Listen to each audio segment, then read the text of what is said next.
మీరెంతగానో ఎదురు చూస్తున్న మన వేగా జ్యువెలర్స్ రేపే కాకినాడలో ప్రారంభం. వేగా జ్యువెలర్స్ ఆంధ్రప్రదేశ్, తెలంగాణ, USA. చేశాను, అన్న కంపెనీల్లో పనిచేశాను, సాంగులు చేశాను, వాళ్ళకి రికార్డింగ్లు చేశాను, ఫైట్ డైరెక్షన్లు చేశాను. ఎంతో గొడ్డులా కష్టపడాను, మనసు పూర్తిగా సంతోషంగా చేశాను. నాకు ₹1 అడిగింది లేదు, ఆశించలేదు. నేను దానికోసం నాకు కావాలి, నేను పనిచేసిన దానికి కూడా నేను అడగట్లేదు. ఒకటే అడుగుతున్నాను, మీకు నిజం తెలియాలి.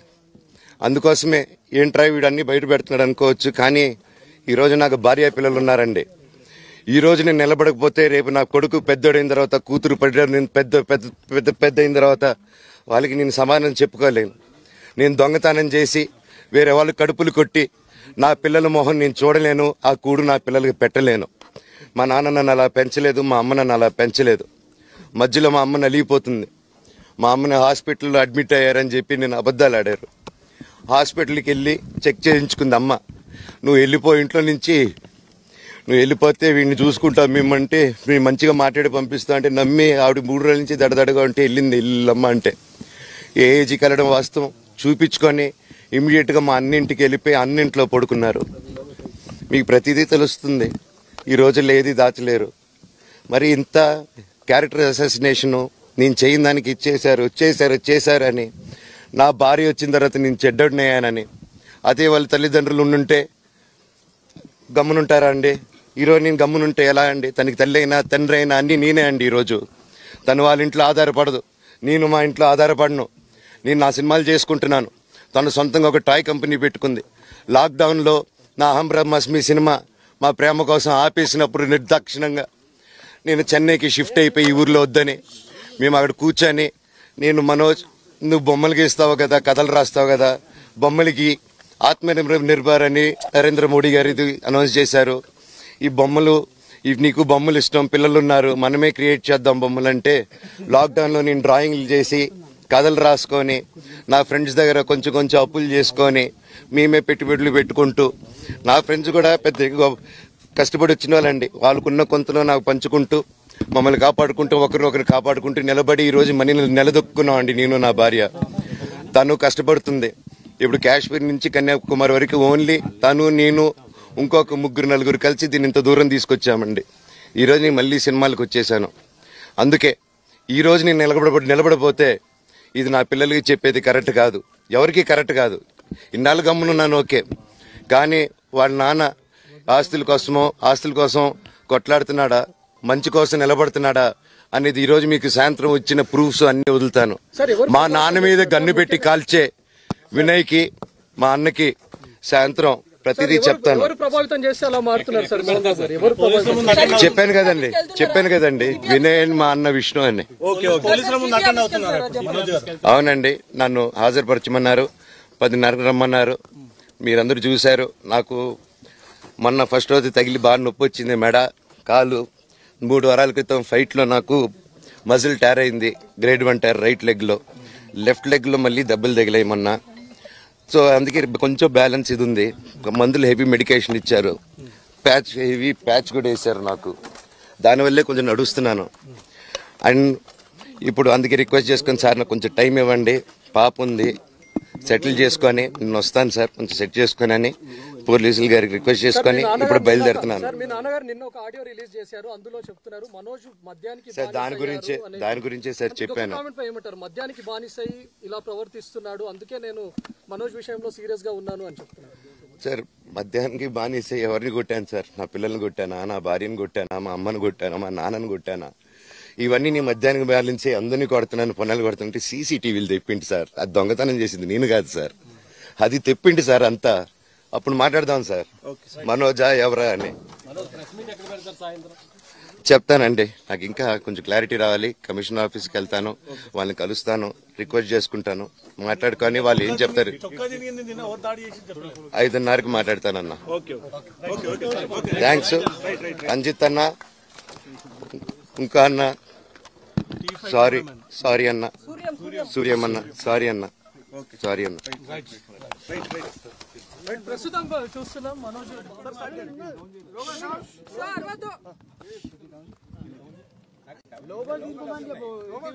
సార్ ఎట్లా చేస్తారు 2 రోజుల నుంచి మీ పైన దాడిని, మీడియా పైన దాడిని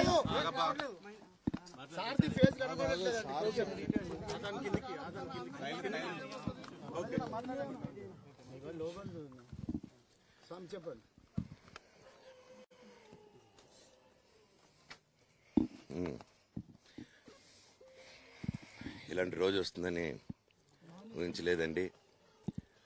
నిజంగా మీడియా మిత్రులకి, ముఖ్యంగా ఇద్దరు అన్నలకి నా క్షమాపణలు. మా నాన్న తరపున, మా అన్న తరపున నేను సారీ అడుగుతున్నాను. నేను నీ తమ్ముడు అనుకోండి, మీ వాడిని అనుకోండి, మీకు నీ తోడుంటాను.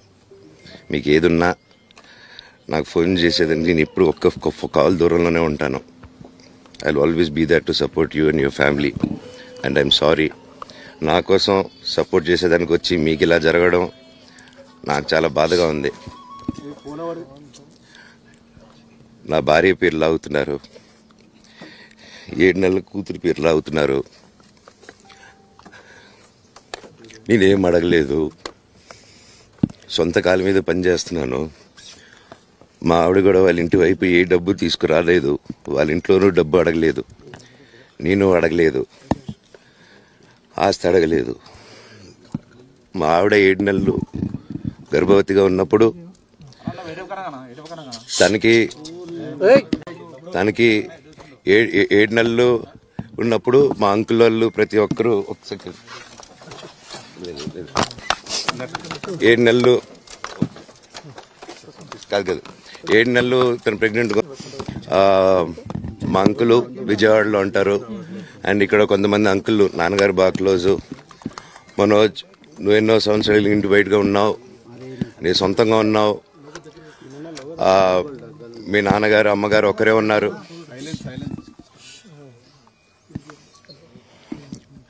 మీ నాన్నగారు అమ్మగారు ఒకరే ఉన్నారు.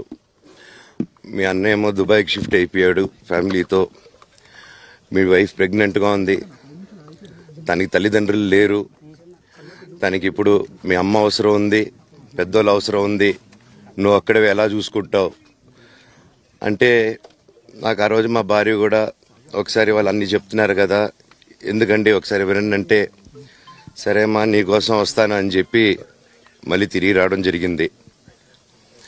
అండ్ నేను ఈరోజు నా గురించి ఆరోపణలు వేస్తున్నారంటే అది నేనేం చెప్పలేను. ఓన్లీ మీకు ఆధారాలు మాత్రమే చూపించగలుగుతాను. ఇప్పుడు వాళ్ళు చెప్పి నేను చెప్పి ఇది కరెక్ట్ కాదండి. నేను ఎప్పటి నుంచో కూర్చొని మాట్లాడదాం అంటున్నాను. పిల్లలకి లోకల్లో ఉన్న, అక్కడ లోకల్లో ఉండేది ఎవరో కాదండి, మా బంధువులే అండి అందరూ. ఆ చుట్టుపక్కల గ్రామాలందరూ మా నానమ్మ వాళ్ళ ఊరు, మా అమ్మమ్మ వాళ్ళ ఊరు, అందరూ మా వాళ్ళండి. వాళ్ళ పిల్లలు, మనవాళ్ళు, వాళ్ళ బంధువులు. సో వాళ్ళకి అన్యాయం, వాళ్ళు నాకు వాళ్ళ అర్జీలు పెట్టుకున్నారు, వాళ్ళ లెటర్లు పంపించారు, వాళ్ళన్నీ చేశారు. నేను వాళ్ళకి సపోర్ట్గా మద్దతుగా నిలబడి ఏమైంది నేను అడిగేసరికి వినయ్ అతనికి ఫోన్ చేశాను, మెసేజ్లు పెట్టాను. సార్ వాట్ ఈస్ హ్యాపెనింగ్, నేను కావాలంటే కాలు మీద కూడా పడతానండి, ఈ ఇష్యూ క్లియర్ చేయండి, మాట్లాడుకుందాం అంటే చాలా దురుసుగా రిప్లైలు పెట్టారు. నేను ప్రతిదీ ఈరోజు సాయంత్రం 5:30కి ప్రెస్ మీట్ పెట్టి ఇన్నాళ్ళు ఆగానండి, ఇంకా ఆగలేను. ఈరోజు ఈవినింగ్ ప్రతిదీ చెప్పేస్తాను.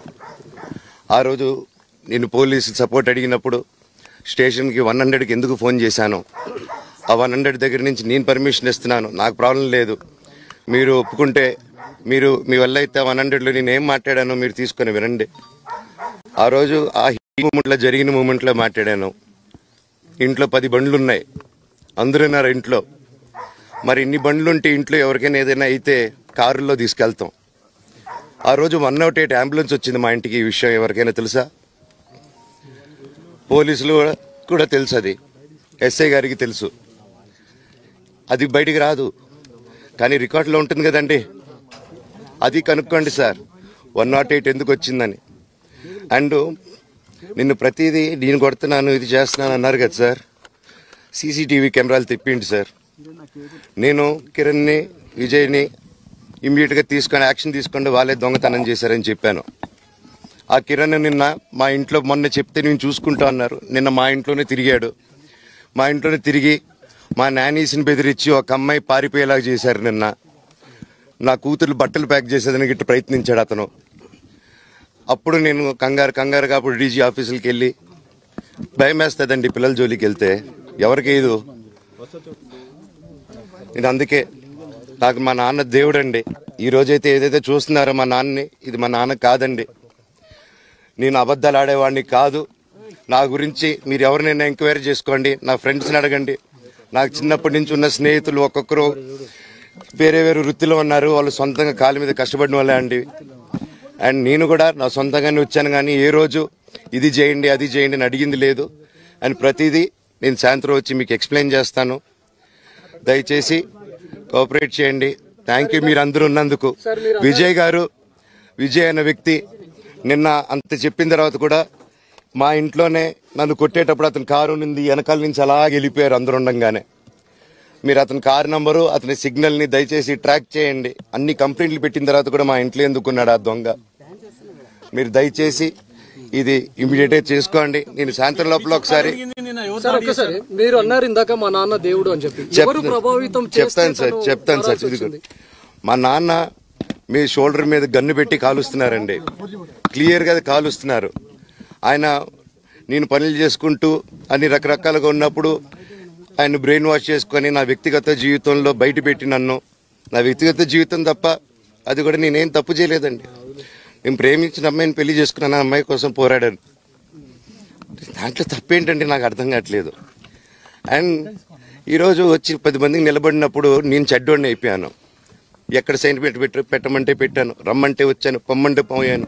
ఎన్ని సినిమాలు చేయమంటే అన్ని సినిమాలు చేశాను. అన్న కంపెనీల్లో పనిచేశాను, సాంగులు చేశాను, వాళ్ళకి రికార్డింగ్లు చేశాను, ఫైట్ డైరెక్షన్లు చేశాను. ఎంతో గొడ్డులాగా కష్టపడాను, మనసు పూర్తిగా సంతోషంగా చేశాను. నాకు ₹1 అడిగింది లేదు, ఆశించలేదు. నేను దానికోసం నాకు కావాలి, నేను పనిచేసిన దానికి కూడా నేను అడగట్లేదు. ఒకటే అడుగుతున్నాను, మీకు నిజం తెలియాలి. అందుకోసమే ఏంట్రా వీడు అన్ని బయట పెడుతున్నాడు అనుకోవచ్చు, కానీ ఈరోజు నాకు భార్య పిల్లలు ఉన్నారండి. ఈ రోజు నేను నిలబడకపోతే రేపు నా కొడుకు పెద్దోడైన తర్వాత, కూతురు పెద్ద అయిన తర్వాత వాళ్ళకి నేను సమాధానం చెప్పుకోలేను. నేను దొంగతనం చేసి వేరే వాళ్ళు కడుపులు కొట్టి నా పిల్లల మొహం నేను చూడలేను, ఆ కూడు నా పిల్లలకి పెట్టలేను. మా నాన్న నన్ను అలా పెంచలేదు, మా అమ్మ నన్ను అలా పెంచలేదు. మధ్యలో మా అమ్మ నలిగిపోతుంది. మా అమ్మని హాస్పిటల్లో అడ్మిట్ అయ్యారని చెప్పి నేను అబద్ధాలు ఆడారు. హాస్పిటల్కి వెళ్ళి చెక్ చేయించుకుంది అమ్మ.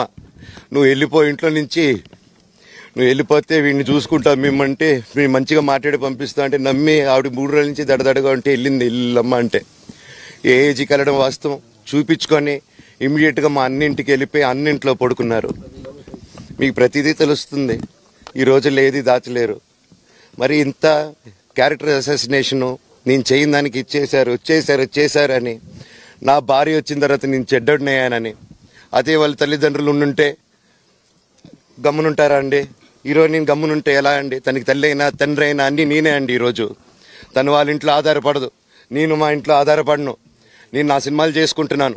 తను సొంతంగా ఒక టాయ్ కంపెనీ పెట్టుకుంది. లాక్డౌన్లో నా అహం బ్రహ్మాస్మి సినిమా మా ప్రేమ కోసం ఆపేసినప్పుడు నిర్దాక్షిణంగా నేను చెన్నైకి షిఫ్ట్ అయిపోయి ఈ ఊర్లో వద్దని మేము అక్కడ కూర్చొని, నేను మనోజ్ నువ్వు బొమ్మలు గీస్తావు కదా, కథలు రాస్తావు కదా, బొమ్మలకి ఆత్మనిర్భర్ అని నరేంద్ర మోడీ గారు ఇది అనౌన్స్ చేశారు.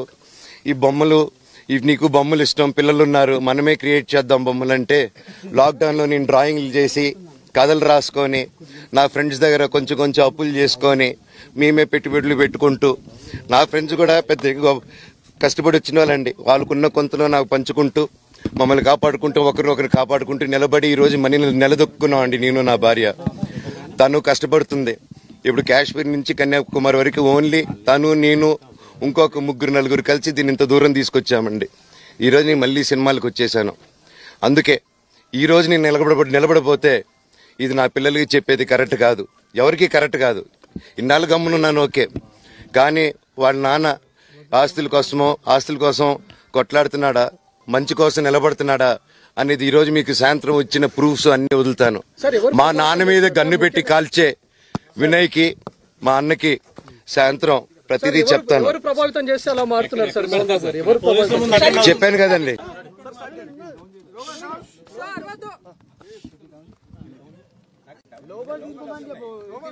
సార్ ఎట్లా చేస్తారు 2 రోజుల నుంచి మీ పైన దాడిని మీడియా పైన దాడిని సార్ది ఫేస్ కనబడట్లేదండి ఓకే సామ్ చెప్పండి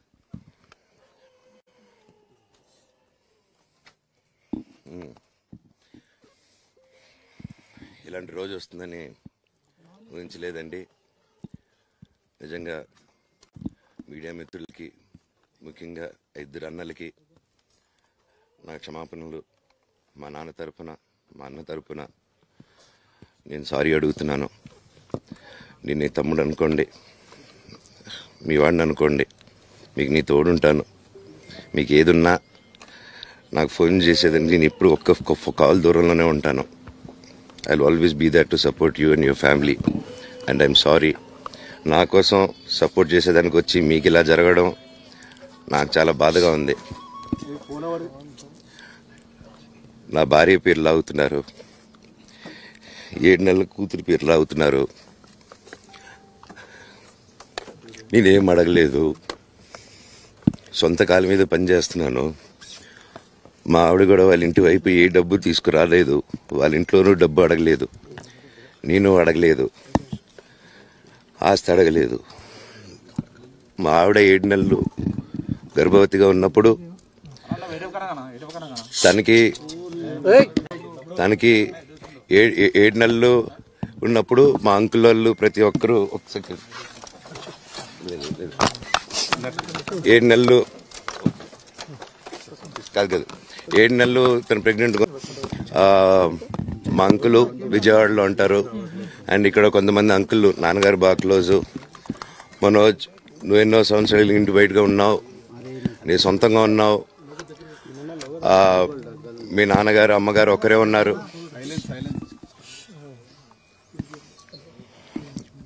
మీ నాన్నగారు అమ్మగారు ఒకరే ఉన్నారు. మీ అన్న ఏమో దుబాయ్కి షిఫ్ట్ అయిపోయాడు ఫ్యామిలీతో. మీ వైఫ్ ప్రెగ్నెంట్గా ఉంది, తనకి తల్లిదండ్రులు లేరు. తనకి ఇప్పుడు మీ అమ్మ అవసరం ఉంది, పెద్దోళ్ళు అవసరం ఉంది. నువ్వు అక్కడే ఎలా చూసుకుంటావు అంటే, నాకు ఆ రోజు మా భార్య కూడా ఒకసారి వాళ్ళు అన్నీ చెప్తున్నారు కదా, ఎందుకండి ఒకసారి వినండి అంటే, సరేమ్మా నీకోసం వస్తాను అని చెప్పి మళ్ళీ తిరిగి రావడం జరిగింది.